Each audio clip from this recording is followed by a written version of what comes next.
अस्सलामुअलैकुम। खबर शामिल करेंगे खालिद सदोज़ोई डिवीज़नल ब्यूरो चीफ की।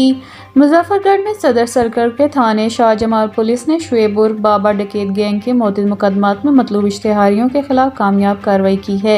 शुएब उर्फ बाबा डकैत गैंग के 5 अरकान को सरगना शुएब समेत गिरफ्तार कर लिया गया और 15 चोरी डकैती की वारदातों में छीनी गई रकम 13,35,000 रुपये, 5 अदद मोटरसाइकिलें, 2 अदद मोबाइल से 1 अदद मोनो ब्लॉक मोटर बरामद करके मदियान में तकसीम की गई।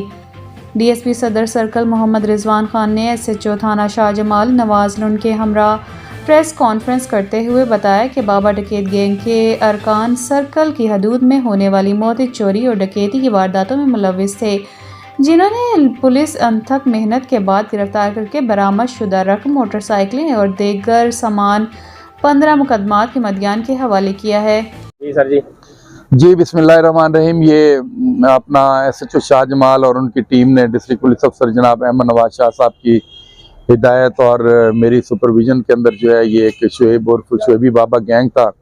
ये 5 अफराद पर मुश्तमिल ये गैंग था जो ये स्नैचिंग की वारदातें कर रहे थे। ये बैनुल इज़लाई गैंग इसको हम कह सकते हैं और ये काफ़ी इन्होंने डिस्टर्ब किया हुआ था। जो एसएचओ ने और इनकी टीम ने बड़ी मेहनत के बाद इसको गिरफ्तार किया है और इससे लाखों रुपए की जो हमने रिकवरी की है। जो मुतासरीन थे उनमें मोटरसाइकिल भी थे और कुछ नकदी रकम भी थी, वो आज हमने मुतासरीन को जो दी है ताकि हमारा जो पुलिस का जो है आवाम के ऊपर जो है वो एतमाद जो है वो बहाल हो सके और जो इन बेचारों की जो नुकसान हुआ था और उसका अजाला हो सके।